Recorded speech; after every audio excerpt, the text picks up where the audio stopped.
Magandang araw ulit, Pilipinas! Isang mapagpalang Huwebes po sa ating lahat. At syempre, panibagong pagsubok na naman para sa ating mga nanay. Ngayon nga po mga kaanak, tayo ay magbububong. Pero yan, bago yan, ito muna yung update mga kaanak. Kaya mataas na nga yung nagawa. Ito dito magiging pesto yung lababo mga kaanak. Kaya yan, ngayon ang lalagay na lang dito sa yung header ng CR. Kasi yan nga po pala yung nahingi kong PVC. Nag-post ako na isang araw, naghahanap ako ng ganyan para panlagay nga sa bowl. Kasi nga ililipat yung bowl. Nabuti na lang nabasa ng kumpare ko yung post ko. Binigyan na lang ako mga kahanak. Kaya salamat pare ko Kaya ayan, mataas-taas na yung nagawa ng asawa ko mga kaanak. Buti nga kahit siya lang mag-isa na gagawa niya ng maayos yung matyaga talaga. Kaya rin nga, magsisimula na nga tayo magtrabaho mga kaanak. Ayan, maghahalo na nga siya rito ng na naman, semento at buhangin. Wala kasi yung dalawang nga dyan, yung lalaki at may ipasok nga sila sa umaga. Ang kasama lang namin dyan si Nicole. Kaya si Nicole tagahawak kay Sidro. Tapos minsan tinutoyo nga, tapos yan pinaliliguan na nga niya. Pagka matoyo yan, sabi ko paliguan na para kakamawala yung toyo. Dito muna sila naliligo sa labas kasi nga hindi pa pwede sa CR hindi pa naman pwedeng paliguan doon. Saka ililipat mga yung bowl. Kasi rin nga nagtatabos yung asawa ko ng para sa header ng CR. Maganda sana yung mga kaanak grinder para hindi nasasayang yung hollow blocks. Kaya lang yung grinder nga niya nasira. Yung binili niyang grinder nakaraan nasira. Pero nagamit niya ilang lang. Mahinang klase yung nabibili sa Shopee. Kaya maganda talaga kung bibili kayo doon na sa para hindi nasasayang ang ng pera. Nabili niya ilang lang niya nagamit sa trabaho, sira agad. Kaya yan, tamo nga yung nangyari sa hollow blocks. Sabi niya kung grinder daw yun maganda kasi magagamit pa yung kabiyak. Wala nasira yung kaya sabi ko yan mo na. Kasi rin nga ito nilalayout na nga niya yung para sa lababo naman. Kasi nga yung lababo natin gagawin din. Yung isa sa pinakagusto ko mga kaanak magkaroon ng maayos na lababo Kasi yung lababo ginagamit ko nung matagal na. Buhat ng lang yung lababo namin kahoy lang. Yung ginagawa lang yung tapos hindi naman ganyan hindi nakahalo block sa ganyan ngayon sabi ko gumawa nga ng lababo. Kasama naman sa sa plano yan mga kasi tuwa nga ako niyan yung pagkaya nagbabalibog ng ng halo lalo na pag nagpapalatada. Nung may ginawa niya asawa ko mga kaanak nung bahay ng kumpare ko dito siya nagpapalatada doon. Lagi ako nagpupunta doon, pinanonood ko lang yun nga, nakakatuwa kasi yung pagka naghahagis ng simento at dito nga mga kaanak sinusukat nga namin kung gano'n daw kataas. Para ka syempre pagka na-fix na yan pagka tinibag yan, sayang ang materialis kaya hanggang malambot pa sukatin na natin mga kaanak. Baka mamaya sobrang baba kaya sobrang taas naman. Kailangan yung sakto-sakto lang. Pagka na yan mahirap nang galawin. Kaya sabi ko sabi nga niya medyo bumubuwal nga dito yung kaya binaklas nga namin mga kaanak. Buti na lang malambot-lambot pa yung halo dyan kaya pwede pang yan ulit. Lalagyan lang yan ng tubig. Kaya tinulungan ko muna magbuklas dito sa sa paglalagyan ng lababo. Maganda na sigurado. Kasi yan nga habang gumagawa nga kami dito si Bossy nga nasa kwarto ni nanay. Ang gusto niya dyan kasi nga dyan nakakatayo siya. Napakahilig na nga tumayo ng bata na rin. Diyos ko ayaw niya nang nakaupo. Gusto na yung pag may nakakapitan siya. Tatayo na talaga. Sabi ko nga baka sa isang buwan naglalakad na itong bata na to. Kapakatigas ng tuhod. Yung ginagawa niya Tapos unti-unti nga siyang uupo dyan para minsan nakakatakot din. Mamaya mabaldog. Napaka naman pagka nabaldog ang bata, Diyos ko, hindi pa naman nila kaya yung sarili nila. Kaya nandiyan pa naman si ate niya, si Nicole, wala pang pasok, alas 12 pa naman. Kaya siya nag-aalaga dyan sa umaga. Kasi rin nga yung ulam namin mga kaanak.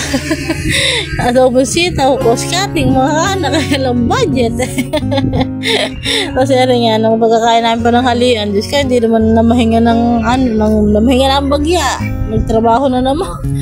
Ay, lilipat nga yun. Kaya tinatanggal niya yung bowl, lilipat niya na ng pwesto mga kaanak. Tapos ito na nga yung update dito sa may pandang lababo. Parang pagka nakikita ko yan, yung naiisip mo agad kung ano mga gusto mong gawain, ano gusto mo, Diyos ko, kasi pag yatang makugas ng pinggan. Kasi rin nga, naghalo na naman ng asawa ko, yung mga tirang halo. Ako talagang sinisimot niya yan, mga kaanak. Kasi nga, sa sobrang mahal ng materialis, kailangan talaga maging practical tayo. Kailangan talaga maayos ang paggawa natin mga kaanak. Tapos yun nga, siya mag-isa pa rin ang gumagawa niya kasi wala pa nga yung ang dalawa kong anak. Kaya ako pa rin ang katulong niya dito mga kaanak. Taga lang naman ako dyan, taga-abot ng taga-abot ng timba, taga-abot ng hollow blocks, taga-putol ng mga magagaan lang kasi nga, yung si Bossing nga, laging tinutoyo kasi hindi nga siya ganong nakakatulog ng maayos. Kasi nga gumagawa kami rin eh. Kasi nga nautusan nga ako mga kanak, kumuha ng puro. Kasi nalipat na nga niya yung bowl, lalagyan niya yung puro yung paikot. Pupuruhan niya yung para nga matibay, di ba? Kasi yun nga, binigyan nga pala kami ng bowl ng lolo ko eh. Yung pinagpalitan din yung pero malaki kaya lang. Nung sinisin silang asawa ko yan, nag-crack. Bumigay mga kaanak, kaya yan, di na pwedeng gamitin, yung dati na lang. Tapos ito nga, yung nagsusukat-sukat nga yung asawa ko na sinusukan niya yung sa tiles. Wow, tiles, kala mo makakapagpatalis agad.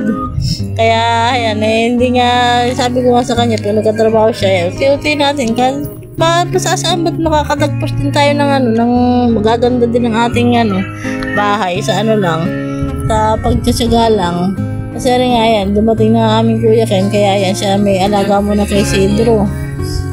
Pinagugupitan nga sa akin ng kuko ng asawa kasi napakahaba. Pag nangungurot Diyos ko, napakasakit. Kaya lang ayan tinotoyo. Ayaw nagpapagupit ng kuko. Diyos ka, ng bata nila, pag yung kuko na usapan, tinutoyo na siya. Kaya yan, nilibang-libang nga lang ng asawa ko yan. Namamahinga kami ng araw na mga kaanak Kasi nga hapon na. Medyo syempre kailangan mamahinga rin. Kaya lang, pahinga ko nga yan, gupitan ng kuko si Bossing. Tapos tinuloko lang namin yan para tumahimik Tapos ito bandang ako naman nagugupit kasi medyo mahaba na rin ang kuko ko. Ewan ko tinatanong ni Sidro dyan. Nilalaro pala ng papa niya yan mga kaanak. Mamahinga na rin yung papa niya Kasi yan, maya tira na naman. Kasi nga magbububong na dito. Para nga nagagamit na yung CR. Diyos ko, pagka magsi-CR ka, pag tubingala ka, baka nananalang. Hindi ka naman apakainit din naman pagka walang bubong. Kaya sabi ko, kailangan mabubungan na ngayong araw. Saka mataas na nga. Natapos naman na niya yan, mga kaanak. Kaya pwede na yan bubungan. Saka ilalagay lang naman na bubong dito, mga kaanak. Yung dati lang. Saka kahoy lang naman yung yung dating kahoy. Kaya ayan, medyo nahihirapan nga siya dito kasi yung isang bubong yung galing dito sa bahay medyo mababa kaya doon lang niya sinunod yung header ng CR. Pero ayos na rin mataas-taas na rin yun hindi naman kami mga higante para mga anak. Kasi rin nga pinahawakan nga niya sa akin yung hagdanan. Ang hirap lang kami ng hagdanan doon sa tita ko. Buti nga yung asawa niya, anong magagawa ng mga ganyan. Kasi rin nga, nalingat lang ako bagya mga kaanak. Kaya rin si Sidro, ayan ang ginagawa niya mga kaanak. Basta may kakapitan niya, tatayo. Kaya namin siya nakakatakot niya. Baka mamaya, bigla siya nakaupo ba? Yung pagbubitaw siya, bigla siyang babagsak pa upo. Baka mamaya, mabasag ang itlog. Kasi rin bandang sisilim na rin ito mga kaanak Gumagawa pa rin yung asawa ko overtime kahit walang bayad Kasi ayan ng kuya kanya tinutulungan nga siya sabi ko siya na tumulong sa papa niya kasi nga mag-aabot na ng mga yero. Kasi inaabotan muna niya ng halo. Sabi ko, nagpalit muna ng damit. Diyos ko, yung galing sa eskwelahan puting-puti pa yung suot. Mamaya, pag nadumihan yan, mahirap labahan. Diyos ko, napakaselan pa naman yan sa sinusuot. Kasi nga, pinibidyo niya natin yung asawa ko na nandito tayo sa may bandang ganyan nga kataas yung sana nga yun, makapagpataas din tayo. Walang araw kasi nga maganda yung may taas din. Sabi nga niya, susunod kapag na naman, yung taas naman daw kasi kasuhin namin. Sabi ko, kako pagkakuan, magagawa din kako yan, lalo na't madalas ang tubig dito sa atin, madalas ang high tide, kaya kailangan may taas talaga. Tapos ito nga yung ilalagay na yero. Matatino pa naman yan, kahit pa paano, kaya pwede pa yan mga kaanak. Ayan nga yung anak ko nga ang namimili dyan. Tinambak nga lang namin dito sa may likuran para nga mabilis-bilis kuhanin. Tapos nga yan, nakabit na nga yung yero. Kaya ayan na yun, pwede nang gamitin. Tapos bukas yan, lalagyan na yan ng mga hose para sa gripo naman. At yun lang muna mga kaanak. Bye-bye!